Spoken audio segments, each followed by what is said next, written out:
सम्माननीय रामधारी दिनकर की इस रसमथी के सर्ग 1 के समापन के बाद आज आप लोगों के सामने सर्ग 2 की कविता प्रस्तुत करने जा रहा हूं। कर्ण अद्भुत प्रतिभा के धनी, उनको मालूम है कि अगर अर्जुन को धूल चटाना है तो किसी चमत्कारिक गुरु की आवश्यकता है। आचार्य द्रोण उन्हें अपना शिष्य बनाएंगे नहीं, और कदाचित आचार्य द्रोण उन्हें अपना शिष्य बना भी लिए तो एकलव्य जैसे उन्हें अंगूठे का दान देना भी पड़ सकता है। तब कर्ण सोचते हैं कि अर्जुन के गुरु आचार्य द्रोण हैं और आचार्य द्रोण के गुरु भगवान परशुराम हैं, तो क्यों न भगवान परशुराम से ही शिक्षा अध्ययन किया जाए। और महेंद्रगिरी पर्वत की ओर चल पड़ते हैं, वहां पहुंच भी जाते हैं।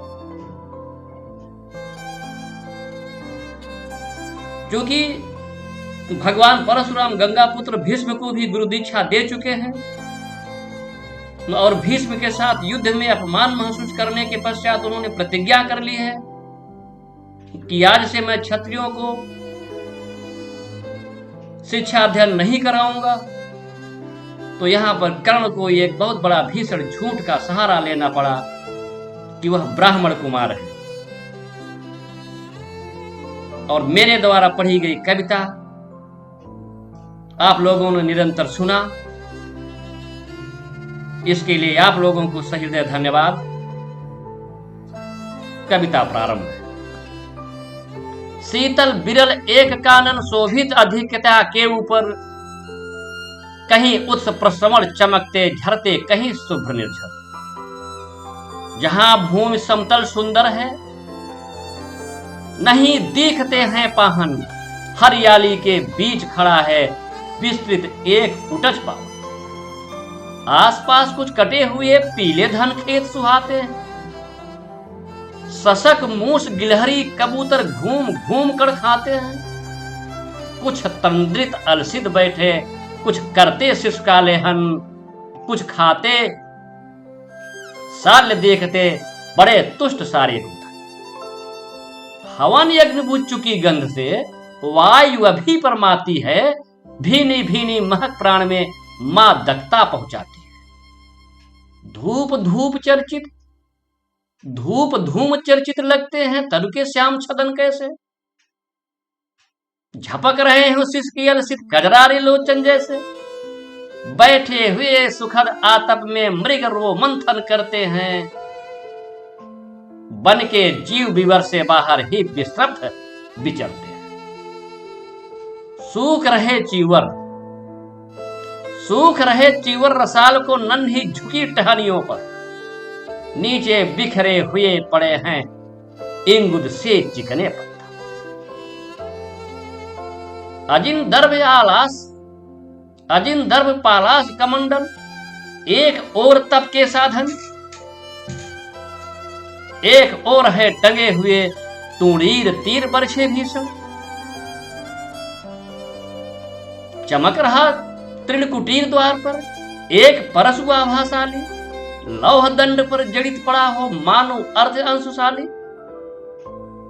श्रद्धा बढ़ती अजिन धर्म पर, परशु देख मन डरता है। युद्ध शिविर या तपोभूमि यह समझ नहीं कुछ पड़ता है। हवन कुंड किसका यह,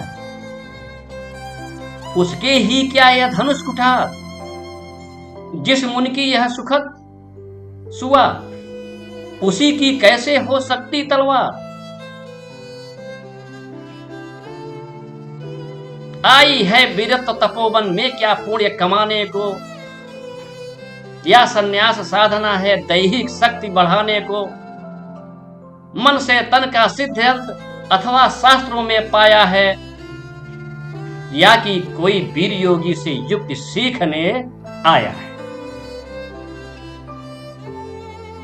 परस और तप ये दोनों वीरों के ही होते श्रृंगार। परस और ये तप दोनों वीरों के होते ही श्रृंगार। क्लीव न तो तप ही करता है, न तो उठा सकता तलवार।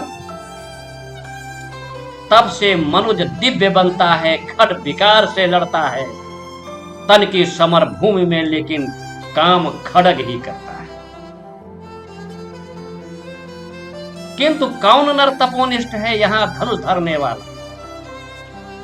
किंतु कौन तपोनिष्ठ है यहां धनुष धरने वाला? एक साथ अज्ञानी और अस की पूजा करने वाला। कहता है इतिहास जगत में हुआ एक ही नर ऐसा, रण में कुटिल काल समक्रोधी, तप में महासूर्य जैसा।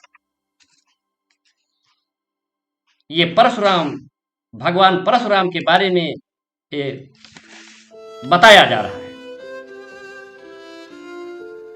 मुख में वेद, पीठ पर तर्कस, कर में कठिन कुठार परस। सांप और दोनों ही थे जैसे महान ऋषि के संबंध। यह कुठीर है उसी महामुनि परशुराम बलशाली का, भृगु के परम पुनीत वंशधर प्रति वीर बलशाली।